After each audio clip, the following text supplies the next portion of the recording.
د هوساینې او پرمختګونو زمانه، خو دلته بیا د خلکو د له کړاوونو ډک په دغه غارونو کې سخت ژوند او هره شیبه یې په زړونو کې د دې سمڅو د چتونو د لوېدو ویره. د دوی زاړه او واړه ټول د ژوند له لومړنیو اسانتیاوو څخه بې برخې دي او وایي چې ژوند یې خورا سخت روان دی.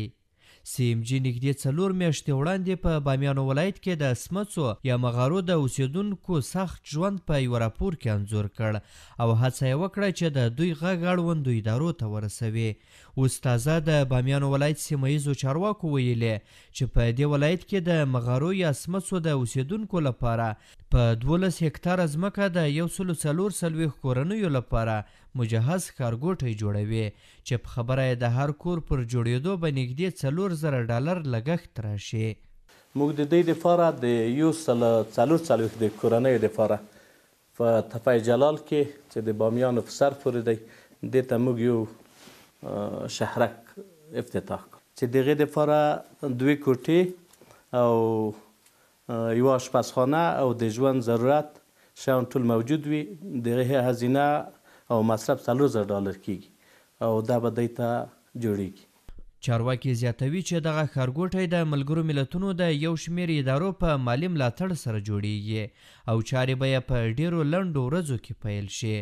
دوی له نړیوالو مرستندویه بنسټونو څخه دغه راز غوښتنه کوي چې په دې ښارګوټي کې دې له دوی سره د عملمنفیه پروژو په پلي کولو کې مرسته وکړي.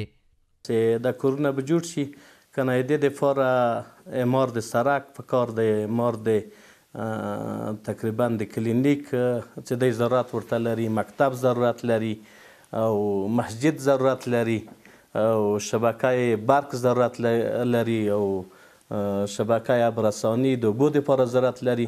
نو د ما په د ملل متحد او په مؤسساتو باندې په خارجي او په داخلي باندې او په حکومت باندې د غږ دی چې د ژوند اسانتیاوې دی ته برابرې کړه.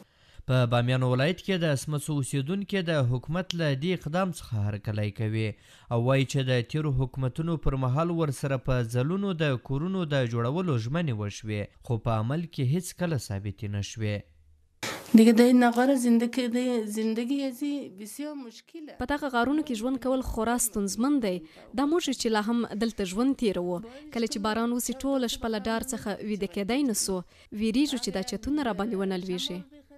شهرک د مجور کردین ما بسیار خوش هستیم. دا چې زموږ لپاره ښارګوټی جوړیږي ډېر خوشحاله یو هیله لرو چې په دې ښارګوټي کې زموږ د ژوند هغه لومړني امکانات چې اوس مهال ورڅخه بې برخې یو هغه راته برابر کړل شي، لکه سړک زموږ لپاره جوړ شي، برق وي او ښوونځی ولرو. د ماشومانو لاسونه مې ټول چاودلي دي. ژوند مو په دغه مغارو کې ډېر سخت دی. د روژې په میاشت کې زلزله وسوه، څو شپې مو له دې مغارو بهر په هغه میدان تېرې کړې. موږ ویل چې چتونه راباندې ونه لویږي. موږ خو خپل ټول ژوند په دې غارونو کې له بدبختیو سره یو ځای تیر سوی، بې سواده پاته سو. خاوند مې هم بې سواده دی او زه هم نه غواړم چې اولادونه مې زما په څیر د دې مغارو اوسېدونکي سي او د دوی لپاره زما لویه هیله ښه ژوند او زده کړې کول دي.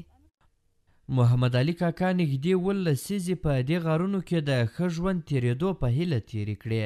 نوموړی وایي اوس خوښ دی چې حکومت ورته کور جوړوي.